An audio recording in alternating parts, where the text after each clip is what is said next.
What is up, everybody? Happy Monday. It is Training Camp Monday, the opening of training camp. I am doing a quick emergency-ish podcast here, a little bit late. I'm here at 1:23 in the morning on Monday on training camp day. I just got back from San Francisco. We're going to talk a huge contract extension for Green Bay. Not the one that I expected to be talking about coming back from San Francisco. I expected to be talking about QB1, but that contract is still not done. Nothing I am worried about in any way, shape, or form yet at this point. But we don't have to talk about that. We get to talk about Kenny Clark's extension, which is super exciting as well. Before I get there, quick shout out to brand new Pack a Day podcast members, Fred and Kids. Appreciate both of you guys for signing up. Awesome names, by the way. Let's talk Kenny Clark really quick. New contract. Excited to have Kenny Clark remain a Green Bay Packer. No two ways about it.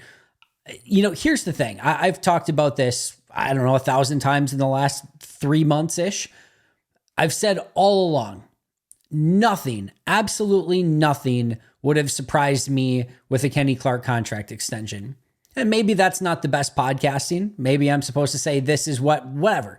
This was one of the really tough ones to predict, because I could have easily seen a world in which this happened, where Green Bay looked at Kenny Clark and said, he's still really good.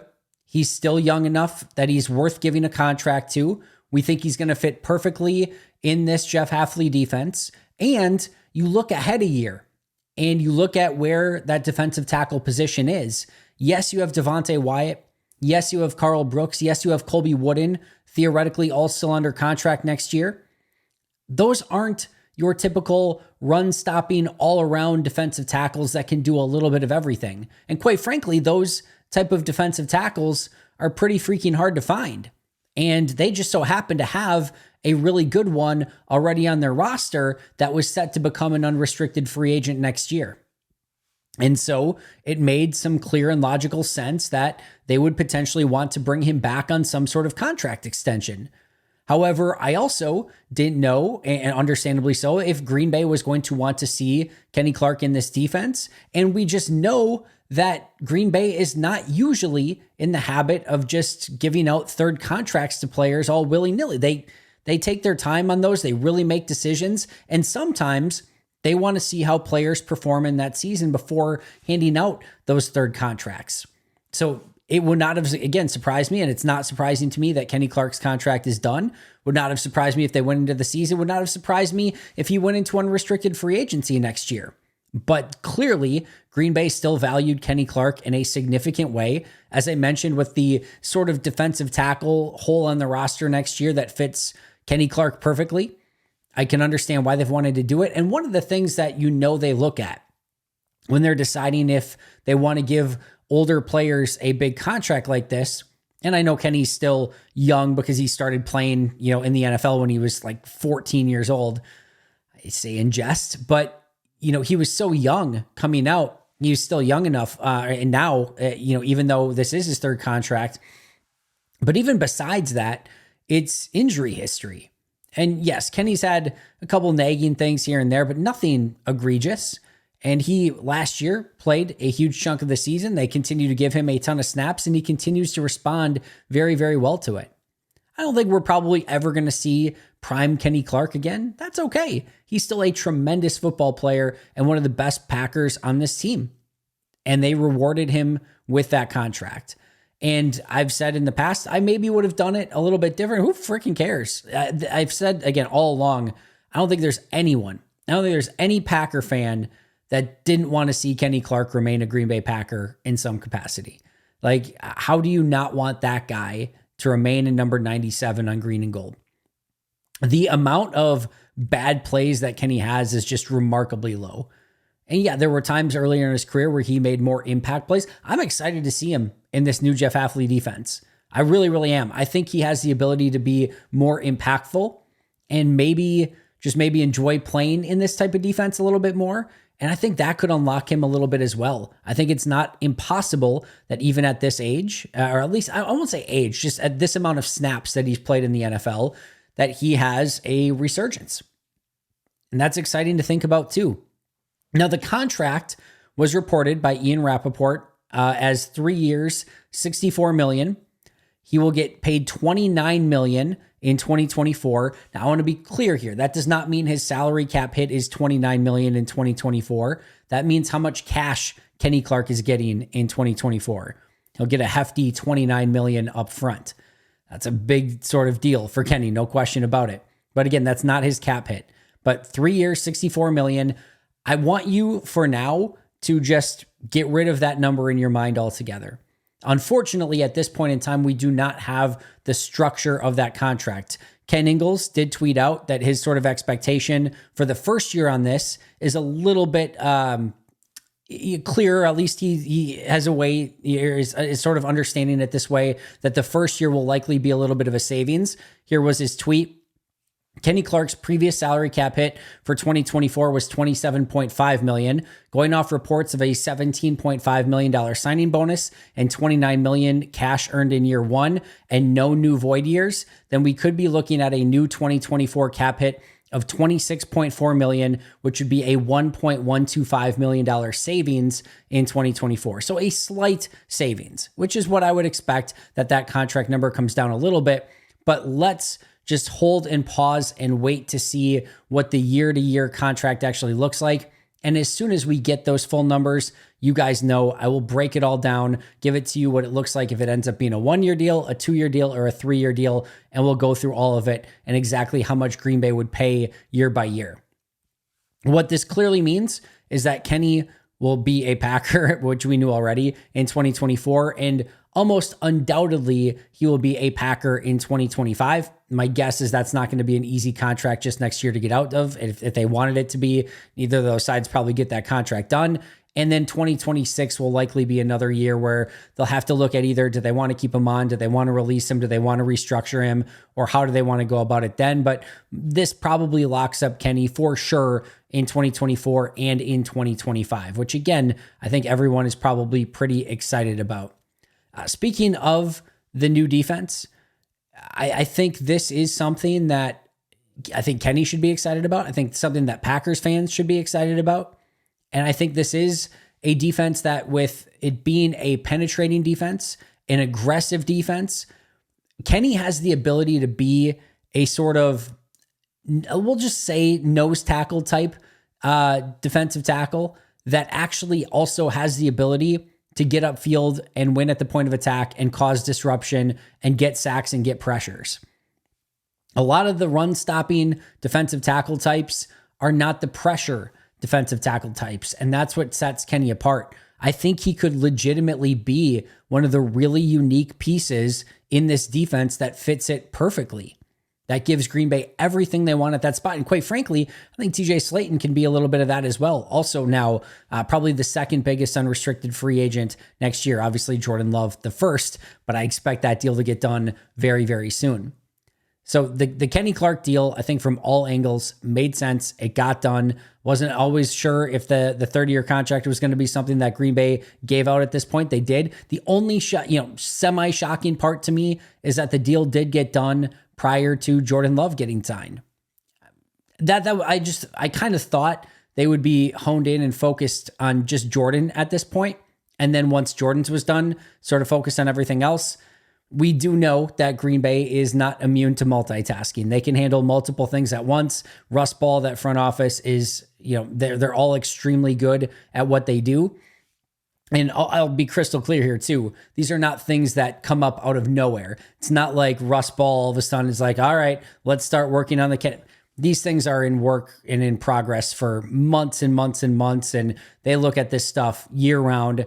It's not like they're starting from scratch. And I'm sure they didn't start talking to Kenny's agent from scratch either. These are negotiations that go on for a very long period of time that take little stepping stones along the way. And then you ultimately get the end result of a contract extension. So while I expected Jordan's to be sort of their primary focus and get done first, it didn't end up that way. It doesn't really matter one way or the other, but that was the only real surprising part of this. If you look ahead to free agency next year, we've done a couple of the exercises to take a look at, all right, what were some of the weak points on Green Bay's roster if they lost their free agents and so on and so forth. And defensive tackle was really one of the only weak points on their roster going into next season. And clearly this avoids that. Or again, assuming Jordan Love's contract gets done, we know he's not going anywhere, so we'll put that one to the side. But getting Kenny in there now, defensive tackle next year, even if they were to lose TJ Slayton, they still have Kenny Clark, Colby Wooden, Carl Brooks, and Devontae Wyatt. That's a pretty good start to an interior defensive line rotation for 2025. And they're either going to bring some people back like a TJ Slayton or bring some people in, or they're going to, maybe go out and get some players in the draft in what looks like a pretty good defensive tackle draft for next season. And it would also make sense, that they start looking for Kenny's replacement next year. You always look at that for a year or two in advance. So don't be surprised if that run-stopping defensive tackle is something that is high on Green Bay's priority list in either the first or second round next year. Even though Kenny is back and on this contract, again, Green Bay always wants to find those players before they need them. They did not do that with Kenny this year, and maybe that's because they thought they were going to get him back all the way along and didn't really have any concerns about that.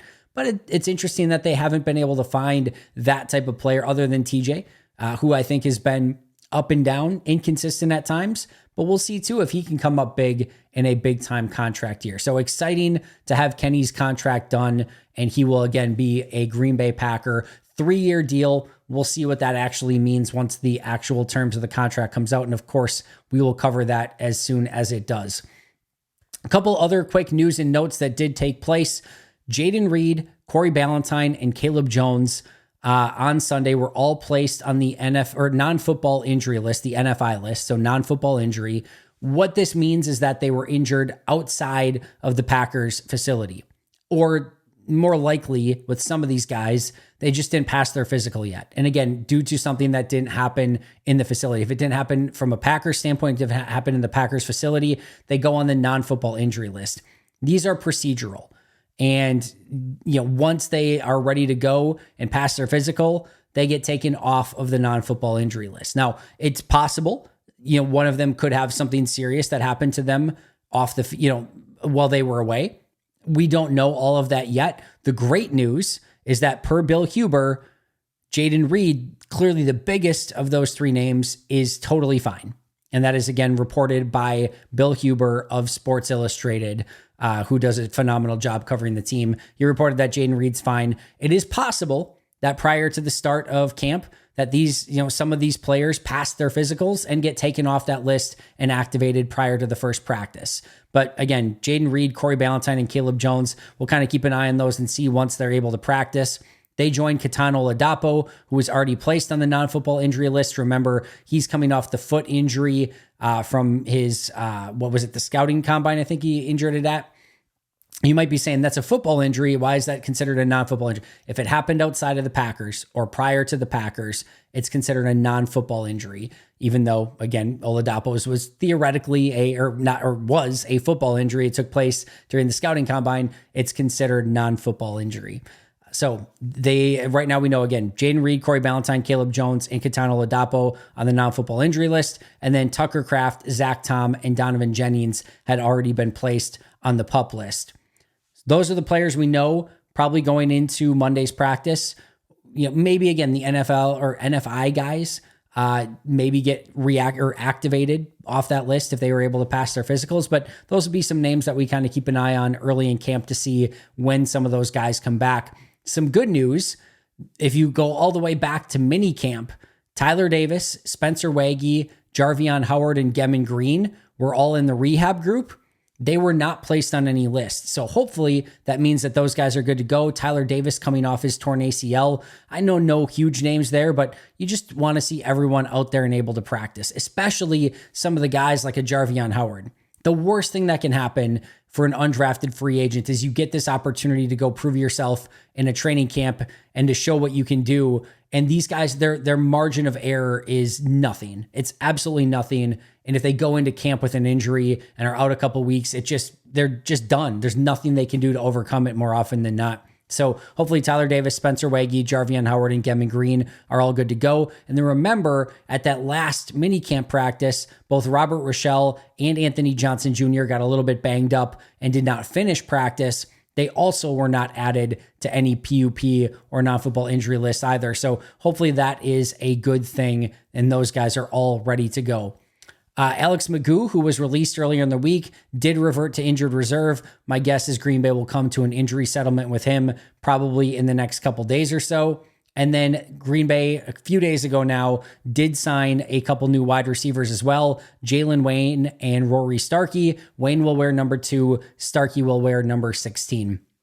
Just a quick show for you guys today, catching up on some of the things while I was out, and obviously the Kenny Clark contract being the big one. For those of you who are new to the podcast or haven't been here for training camp, today is training camp. I will be attending. Goody is speaking first at 9:20, Matt LaFleur at 9:50. I will then be on the sidelines for training camp, tweeting everything out. So you're going to want to follow at Andy Herman NFL. And as soon as practice is done, I quickly drive home. It's about a 25-ish minute drive home. And I immediately come on and record about a 10 to 15 minute episode that gives like the 3 biggest takeaways from practice. That will be uploaded on the audio and video channels. And then at night, once I have the opportunity to put all my notes together, I will put together a long episode and, breaking down everything that happened at day 1 of camp. And that will be your Tuesday morning episode. And that will continue every day that the Packers have practice. And then when they don't, we'll kind of do our normal episodes and we'll have a specific topic in mind and go over whatever we go over for that specific day.